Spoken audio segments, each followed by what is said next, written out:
Hello, amazing artists. Today we're going to be painting with our watercolor paints. You will get a brush and a cup of water from me. You can always use the brush that came with your set if you would like, but I like to give you a brush that's the right size for our project that we're going to be doing. Today we're learning about the Northern Lights, and then we just saw that the Northern Lights kind of appear to dance across the sky. We're going to have our paper turned portrait style. And when we paint, we want to kind of recreate that movement that we just saw. So in order to do that, we have to use a series of wavy lines. You may even have some swirls in there, but your lines can go across or they can kind of angle down. The first line is kind of the most important because it starts you off for what your picture is going to look like. So you can pick whichever color you'd like to start. I would choose colorful colors, maybe stay away from your black and your brown. Activate your brush and use a little bit of water to get that paint going, and then decide where you want that first line to kind of dance. And you want to pretend like your brush almost moves as if it's dancing. I'm going to go over that one more time to spread that blue out and make it a little darker. You can also change the thickness if you want it to be a little thicker in areas by widening it and making that color spread out. When you're ready to go to a different color, make sure you rinse your brush out and then activate another color. We've talked a lot about color theory in art, so we kind of have an idea of what colors will look really good next to each other.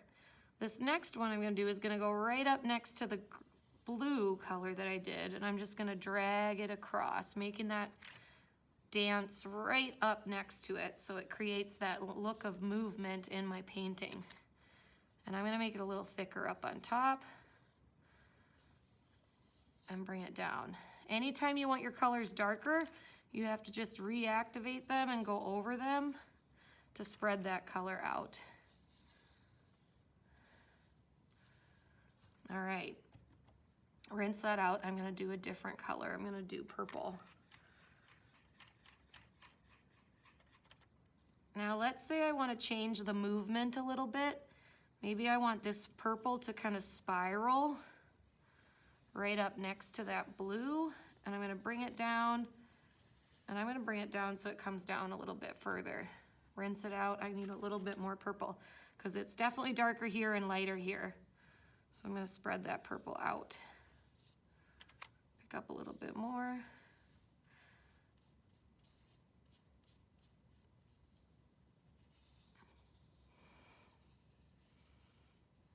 And I like spirals, you guys know that. All right, how about red next? Rinse your brush out and grab your next color. So I'm gonna continue to work on this. And when I'm done, my whole paper should be filled with lines.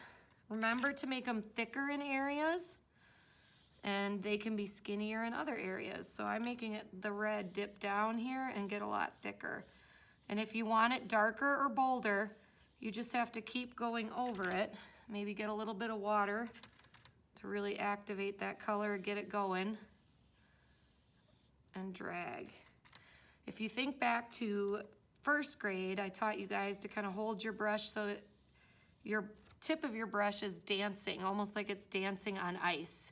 And it's a ballerina. So that's kind of a good thing to think about, especially if we're trying to recreate these Northern Lights.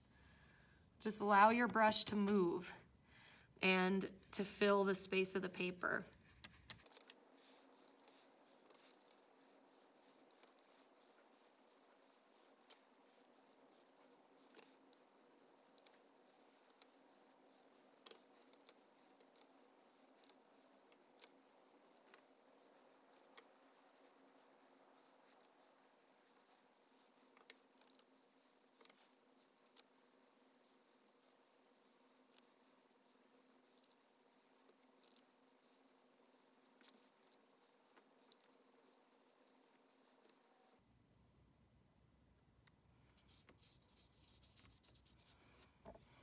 All right, I'm all set. Remember, you can always go back over colors to make them darker, but once you've got your movement created by creating those Northern Lights, Your lines are gonna just create that movement for you. And keep in mind that this is the background. We're gonna be putting something in front. So it's okay if maybe your lines kind of blend into each other. That's actually good. We want that to happen. All right, happy art making.